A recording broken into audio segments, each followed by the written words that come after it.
എല്ലാവർക്കും നമസ്കാരം. ഗ്രാജുവേഷൻ ഏതുമാവട്ടെ കുഴപ്പമില്ല എന്നുള്ളതാണ്. ഇഷ്ടംപോലെ ഗ്രാജുവേറ്റ് നമ്മുടെ നാട്ടിലുണ്ട് എന്നുള്ളതാണ്. അഭ്യസ്തവിദ്യരായിരുന്ന തൊഴിൽ രഹിതരിൽ ഏറ്റവും കൂടുതലുള്ള എനിക്ക് തോന്നുന്നത് ഗ്രാജുവേറ്റ്സ് എന്നുള്ളതാണ്. എന്നാൽ അവരങ്ങനെ ഇരിക്കേണ്ടവരല്ല. ഇഷ്ടംപോലെ വേക്കൻസികൾ ശരിക്കും പറഞ്ഞാൽ ഗ്രാജുവേഷൻ്റെ ബേസിൽ വരുന്നുണ്ട് എന്നുള്ളതാണ്. അതിനെക്കുറിച്ചാണ് ഞാനിപ്പോൾ സൂചിപ്പിക്കാൻ പോകുന്നത്. ഞാൻ കലാം സുബ്രഹ്മണ്യം അബ്ദുൽ കലാം, അതായത് State Bank of India junior അസോസിയേറ്റിൻ്റെ 13,735 വേക്കൻസികൾ കാൽക്കുലേറ്റ് ചെയ്യുന്നതാണ്. ആൾ ഓവർ ഇന്ത്യ ആണെന്നുള്ളത് ശരി തന്നെയാണ്. ഗ്രാജുവേഷൻ അതിന് വേണ്ട മിനിമം യോഗ്യത എന്നുള്ളതാണ്.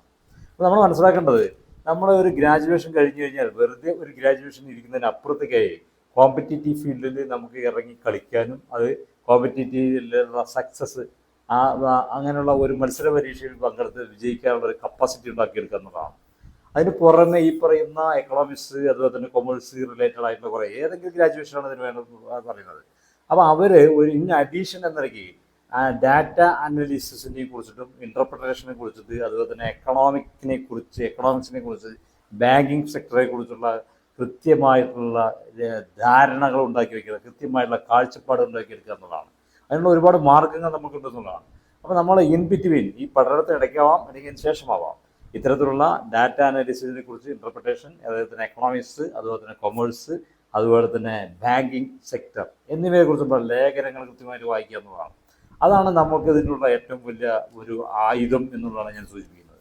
അപ്പോൾ ഞാൻ ഇവിടെ സൂചിപ്പിക്കുന്നത് 13,735 ജൂനിയർ അസോസിയേഷൻ്റെ വേക്കൻസികളാണ് അപേക്ഷ ക്ഷണിച്ചിരിക്കുന്നത് എന്നുള്ളതാണ്. അപേക്ഷ സ്വീകരിക്കുന്നത് അവസാനത്തെ 7/1/2025 7/1/2025 അപേക്ഷ സ്വീകരിക്കുന്ന അവസാന തീയതി എന്ന് പറയുന്നത്. കേരളത്തിൽ ഏതാണ്ട് 450ഓളം ഒഴിവുകളാണ് ഉള്ളതാണ്. ഏതെങ്കിലും ഒരു ഗ്രാജുവേഷനാണ് നിങ്ങൾക്ക് വേണ്ട യോഗ്യത എന്നുള്ളതാണ്. അതിൻ്റെ ഏജ് എന്ന് പറയുന്നത് 20-ൻ്റെയും 28-ൻ്റെയും ഇടയിലായിരിക്കണം എന്നുള്ളതാണ്. അതിൽ ഈ പറയുന്ന സ്കെയില് എന്ന് പറയുന്നത് 26,780 മുതൽ 64,480 അതിൻ്റെ സ്കെയില് എന്ന് ഉദ്ദേശിക്കുന്നത്. ഡിഗ്രിയാണ് അതിനുണ്ട്. അപേക്ഷ ഫീസ് 750 രൂപ മാത്രമേ ഉള്ളൂ.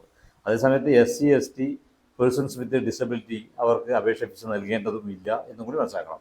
പിന്നെ 3 ഫേസായിട്ടാണ് അതിൻ്റെ പരീക്ഷ നടക്കുന്നത്. അതിൻ്റെ പ്രിലിംസ് എക്സാമിനേഷൻ, അതുപോലെ തന്നെ അതിന് തൊട്ട് താഴത്തായിട്ട് മെയിൻ എക്സാമിനേഷൻ, അത് കഴിഞ്ഞ് കഴിഞ്ഞാൽ test of language, regional language എന്നുള്ളത്. അതായത് കേരളത്തിൽ ആൾ ഓവർ ഇന്ത്യയിലാണ് അതിൻ്റെ വേക്കൻസികൾ. നിങ്ങൾ തമിഴ്നാട്ടിലാണ് വർക്ക് ചെയ്യുന്നതെങ്കിൽ, അവർക്കാണ് തീരുമാനിച്ചിരിക്കുന്നതെങ്കിൽ അവിടുത്തെ റീജിയണൽ ലാംഗ്വേജ് അറിഞ്ഞിരിക്കണം. കേരളത്തിലാണെങ്കിൽ കേരളത്തിൽ അറിഞ്ഞിരിക്കണം, കർണാടകയാണെങ്കിൽ കർണാടകത്തിൽ അറിഞ്ഞിരിക്കണം. അത്രമാണ് അതിൻ്റെ വ്യത്യാസമുള്ളതെന്നുള്ളതാണ്. അങ്ങനെ മനസ്സിലാക്കേണ്ടത്. അപ്പോൾ അതിൻ്റെ ഒന്നാമത്തെ പ്രിലിംസ് ഉണ്ടാവും, അതിൻ്റെ മെയിൻ ഉണ്ടാവും, അത് കഴിഞ്ഞിട്ട് ഈ പറയുന്ന റീജിയണൽ ടെസ്റ്റ് ഉണ്ടാവും, ഡോക്യുമെൻ്റ് വെരിഫിക്കേഷൻ. ഇത്രയും കഴിഞ്ഞ് കഴിഞ്ഞാൽ നമുക്ക് അതിലേക്ക് എൻട്രി ആകുന്നു എന്നുള്ളതാണ്. ഒന്ന് ശ്രമിച്ചു നോക്കണം നമ്മൾ. കാരണം ഈ ഒരു ഇന്ത്യൻ എക്കണോമി എന്ന് പറയുന്നത് വളരെ സ്ട്രോങ് ആയിട്ടുള്ള, പവർഫുൾ ആയിട്ടുള്ള എക്കണോമിയാണ്. ലാസ്റ്റ് കഴിഞ്ഞ ഏതാനും വർഷങ്ങൾക്ക് മുമ്പ് ഇത്തരത്തിലുള്ള ഒരു എക്കണോമിക് ആയിട്ടുള്ള ക്രൈസിസ് വന്നപ്പോൾ പിടിച്ചു നിന്ന ഏക എക്കണോമി ഇന്ത്യൻ എക്കണോമി ആയിരുന്നു എന്നുള്ളതാണ്. അപ്പോൾ നമ്മുടെ ബാങ്കിങ് സെക്ടറും അതുപോലെ തന്നെ ഫിനാൻഷ്യൽ സെക്ടർ പറഞ്ഞിട്ട് വളരെ സ്ട്രോങ് ആയിട്ടുള്ള, അപ്പോൾ അതിൻ്റേതായ അടിസ്ഥാനത്തിലുള്ള ഇഷ്ടം പോലെ വേക്കൻസികൾ അവിടെ ഉണ്ട് എന്നുള്ളതാണ്. അപ്പോൾ ഇത്തരത്തിലുള്ള അപേക്ഷകൾ നമ്മൾ കൃത്യമായിട്ട് കൊടുക്കുക, അതിനുള്ള പ്രിപ്പറേഷൻ നടത്തുക, അങ്ങനെയുള്ള കാര്യങ്ങളൊക്കെ ചെയ്യുക എന്നാണ് അവിടെ സൂചിപ്പിക്കുന്നത്. നോട്ടിഫിക്കേഷൻ്റെ ലിങ്ക് ഞാൻ ഈ ഡിസ്ക്രിപ്ഷൻ ബോക്സിൽ കൊടുത്തിട്ടുണ്ട്. അതും കൂടി നോക്കുക. അതിൻ്റെ ഡീറ്റെയിൽ ആയിട്ട് വളരെ തെറ്റുകളില്ലാതെ തന്നെ അതാക്കാനുള്ള ശ്രമങ്ങൾ നടത്തുന്നതാണ്. വീഡിയോ ഇഷ്ടപ്പെടുമെന്ന് വിചാരിക്കുന്നു. ലൈക്ക് ചെയ്യുക, ഷെയർ ചെയ്യുക, നിങ്ങളുടെ സുഹൃത്തുക്കളോട് ഫോർവേഡ് ചെയ്യുക. അടുത്തൊരു വീഡിയോയിൽ ഒരു പുതിയ വിഷയമായി കാണുന്നവരെ ഗുഡ് ബൈ.